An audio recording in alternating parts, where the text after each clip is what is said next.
कांग्रेस नेता राहुल गांधी ने 18 सितंबर को प्रेस कॉन्फ्रेंस में चुनाव आयोग और भाजपा सरकार पर गंभीर आरोप लगाते हुए कहा कि भारत का लोकतंत्र खतरे में है। उन्होंने दावा किया कि निर्वाचक सूची में व्यवस्थित तरीके से नाम हटाए जा रहे हैं और डेटा से हेरफेर किया जा रहा है। ऐसे में जानना जरूरी हो जाता है कि आखिर वोटर लिस्ट से नाम हटाने और जोड़ने की क्या प्रक्रिया है। लेकिन उससे पहले आपको राहुल गांधी के आरोप बता देते हैं। उन्होंने दावा किया कि भाजपा सरकार और चुनाव आयोग मिलकर वोट चोरी कर रहे हैं। राहुल गांधी का कहना है कि ये योजना विशेष रूप से कांग्रेस समर्थक समुदायों और समूहों को निशाना बनाने के लिए की जा रही है। राहुल गांधी ने अपने आरोपों को और मजबूती देने के लिए कर्नाटक के अलंद विधानसभा क्षेत्र का उदाहरण दिया। उन्होंने कहा कि यहाँ 6018 मतदाता नाम फर्जी लॉगिन और एप्लीकेशन के जरिए हटाए गए और ये केवल पकड़ में आए मामलों में से एक है। उन्होंने ये भी बताया कि ऐसे मामले देश के अन्य हिस्सों में भी हो रहे हैं और कांग्रेस आगे और डेटा जारी करेगी।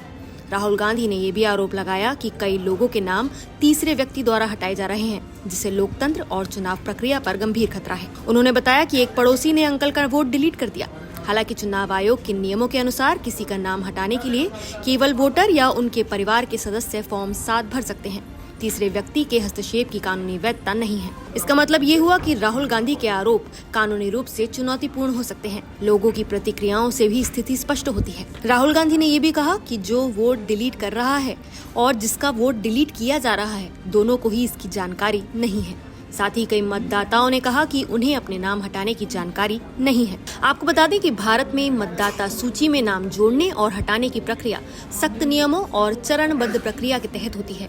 इसे चुनाव आयोग और BLO यानी बूथ लेवल ऑफिसर पूरी तरह सत्यापन और जांच के साथ लागू करते हैं। सबसे पहले नाम हटाने की प्रक्रिया यानी डिलीशन ऑफ वोटर लिस्ट पर नजर डालते हैं। किसी मतदाता का नाम हटाने की स्थिति तब आती है जब मतदाता का पता बदल गया हो, मतदाता की मृत्यु हो गई हो, कोई व्यक्ति 2 स्थानों पर 2 बार पंजीकृत हो या फिर अन्य वैध कारण जैसे न्यायिक आदेश या विधिक प्रतिबंध। इसका एक स्टेप बाय स्टेप प्रोसेस भी आपको बता देते हैं। तो नाम हटाने के लिए सबसे पहले फॉर्म 7 भरा जाता है। इसे केवल वोटर या उनके परिवार के सदस्य भर सकते हैं। ये व्यक्तिगत रूप से डाक द्वारा या ऑनलाइन जमा किया जा सकता है। फॉर्म में आवेदनकर्ता का नाम, हस्ताक्षर या फिर अंगूठे का निशान, हटाने वाले मतदाता का नाम और कारण दर्ज किया जाता है।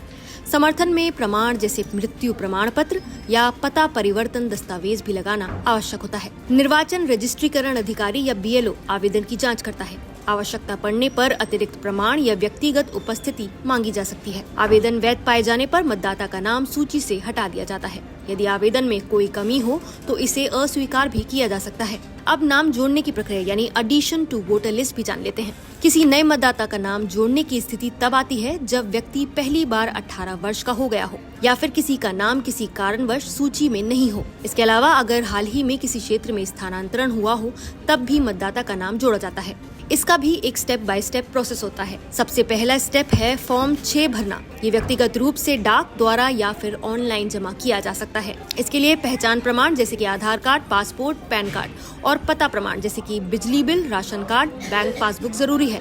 18 वर्ष पूरी होने पर जन्म प्रमाण पत्र या अन्य दस्तावेज भी मांगे जा सकते हैं। स्थानीय बूथ अधिकारी आवेदक के घर जाकर पहचान और पते की जांच करता है। ये सुनिश्चित करता है कि आवेदक वास्तव में उसी क्षेत्र में निवास करता है या नहीं। राजनीतिक दलों और स्थानीय लोगों को संदेह होने पर आपत्ति दर्ज करने का भी अधिकार है। BLO या ERO के निर्णय के खिलाफ आपत्ति आने पर इसे RO के पास भेजा जाता है। RO अंतिम निर्णय करता है। सत्यापन और आपत्तियों के बाद आवेदक का नाम सूची में जोड़ दिया जाता है और मतदाता पहचान पत्र यानी एपिक जारी कर दिया जाता है। कुछ अहम जानकारियां ये भी हैं कि तीसरे व्यक्ति द्वारा किसी अन्य का नाम हटाना कानूनी रूप से संभव नहीं है। मतदाता सूची पूरी तरह पारदर्शी और वैध प्रक्रिया के तहत तैयार होती है। राजनीतिक दलों और जनता के पास गलत नामों की पहचान और आपत्ति दर्ज कराने का अधिकार है। तो राहुल गांधी के आरोपों के केंद्र में ये सवाल है कि क्या लोकतंत्र पर राजनीतिक दबाव के चलते प्रक्रिया का दुरुपयोग किया जा रहा है। और जनता के बयानों से ये पता चलता है कि कई लोगों को नाम हटने की जानकारी नहीं थी और अधिकांश नाम वैध हैं।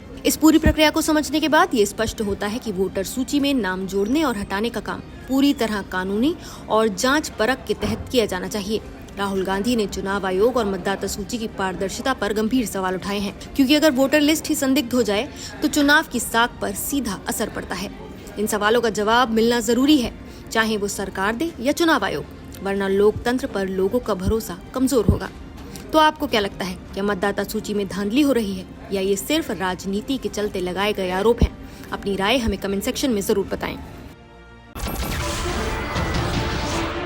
नमस्कार, मैं हूं मानक गुप्ता। अगर आपको हमारा ये वीडियो पसंद आया हो तो इसे लाइक और शेयर जरूर करें और हां, हमें सब्सक्राइब और फॉलो करना ना भूलें ताकि आप देश और दुनिया की कोई खबर मिस ना करें। तो जुड़े रहिए हमारे साथ और देखते रहिए न्यूज़ 24।